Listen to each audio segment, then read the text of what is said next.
Let's learn how to knit the drop stitch. This stitch drops these beautiful stitches and shows off the yarn. You can make as long as you like or as short as you like, and it has garter stitch ridges in between. We're going to work with a 6-row repeat, but you can make it as little as 4 rows or make as many ridges in between as you like.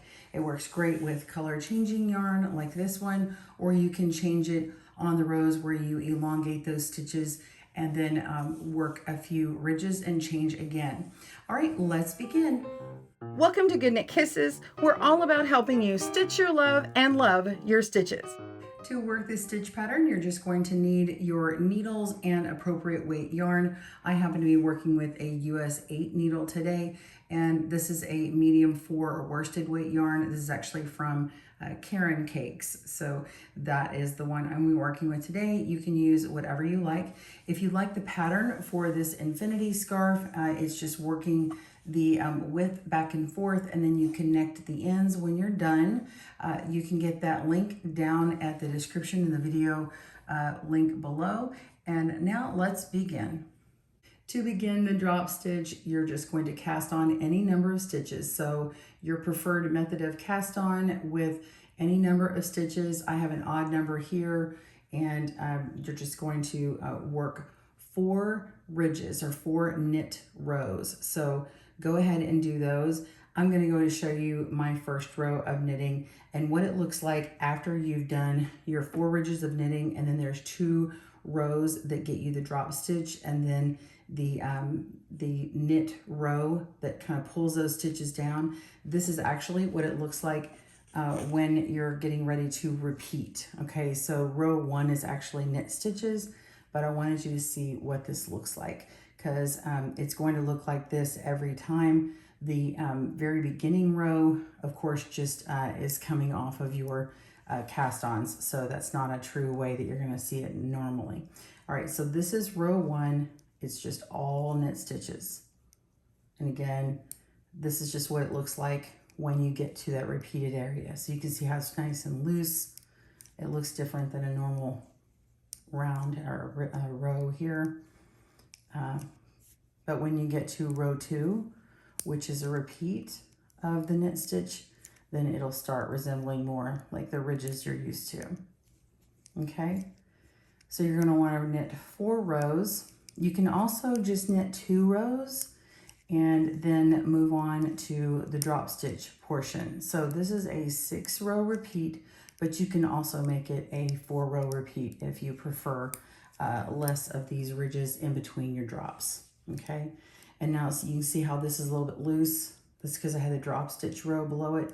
I'm just going to tug on this, so you'll be able to see this later when you rewind, and that'll make a little bit more sense when you get to repeating your repeat pattern.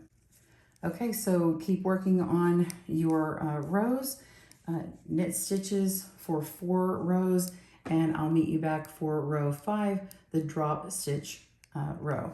See you soon. All right, we're ready for the drop stitch row. You could really call this the setup, because you need 2 rows to actually make the drop. So we're going to begin by working a knit stitch, and then we're going to wrap around however many times we want this to be long. So my wraps are 3, and that's how I have the pattern written, but you can wrap it around twice. You could wrap it around even 4, 5, 6 times, however many times you wish. You just need enough room on your needle and your cable. You can also work this on straight needles as well. I just like to do a circular because it just works really well for me. And then I can change out the length on my interchangeable needles if I need more cables, okay? If you wanna make sure that you are on the correct row here, you can see that I have 3 ridges here, 1, 2, 3 with those purl bumps there. And when you look on the other side, you can see 2 ridges here. So when we start knitting these stitches and wrapping around, it's going to make the next ridge of purls up here on the other side. All right, so go ahead and start by knitting 1, and then we're going to wrap our working needle here. We're going to wrap around 1, 2, 3. You want to make sure and do that loosely. Don't pull on it really tight because it will be harder later on when you need to slide it on your needle. So sometimes I just take this and make the first one loose and then go ahead and wrap those other two. And then I've got enough loose tension over here. And then knit your next stitch. And that is one setup for the drop stitch. So the next one, before you knit the next stitch, you need to wrap your stitches. So we're going to wrap around 1, 2, and 3, and then knit the stitch. And that's it. Just simply continue making your wraps and knit the stitch. Just make sure that before you move on, don't knit that next stitch. Pull back and see if you've wrapped it. If you haven't, go ahead and wrap it and you're done. So you're going to continue that all the way to the end, and you guessed it, you're going to need to knit that very last stitch. That's it. Pause your video. I'll meet you back up. See you soon. For the row, after we've got our drop stitches wrapped, we are just simply going to knit the first stitch and then drop off these 3 wraps. If you did 2 wraps or 6 or how many you did, you're just going to drop those off and knit the next stitch. Take the next ones, drop them off, and knit the next stitch.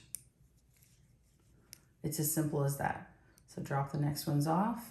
I like to use the tip of my needle to do that, and knit the next stitch. Now what's going to happen is these are going to start looking really long and loose. You can actually go ahead and pull on them now, or you can pull on them later.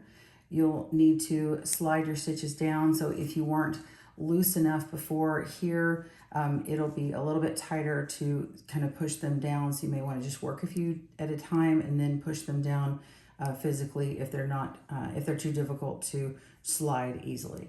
So make sure and pull them off here. You can tell that these are ready to pull off because it's just going to come from this stitch here after you've already knit that one, and it just slides right off. And this stitch that's attached that pulls and makes that long, that's the one you're actually going to be knitting. So you're just knitting one and then sliding off the drop stitches, knit the next one, and repeat. You will end this row by knitting the very last stitch. And then you can pull your stitches down either as you go or at the end. Okay. All right, so keep going, pause your video, and I will see you at the end of this row.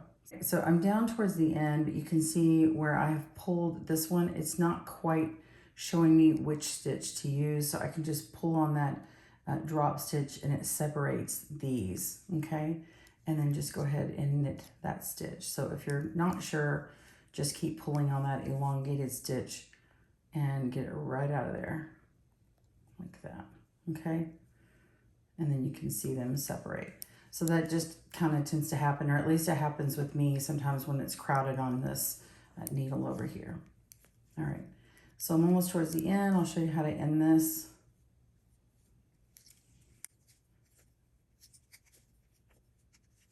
Okay, so you should have about 4 loops on there. Just go ahead and pull off that last drop stitch and then knit the very last stitch. And then you can go ahead and pull down on your knitting. Okay, and if you didn't pull these as you went, you can still pull them again later on after this row. So this is what the end of your repeats looks like. So you're just going to continue repeating all those rows back and forth until you get to the desired length. And when it ends like this, what you'll want to do is go ahead and work the same number of knit ridges that you did. So when you got these garter stitch ridges, you want to work 4 more rows of knit stitches and then bind off. And in this case, for this particular pattern, I'm going to go ahead and actually just work my bind off and then attach it to the end here. There's multiple ways you can do that. I'm just going to attach them when I'm done here instead of adding on the finishing end garter stitch ridges. So you can see these ridges are here, but once this gets stitched together, this will look more complete. So I'll just bind off directly from this row. All right, so keep going and be sure and comment down below. Let me know what you think of this one, if you liked it with 2 wraps or the 3 that I did, or even more wraps. Have a great day and happy knitting. Thanks for joining us today, where we help you stitch your love and love your stitches. See you again soon.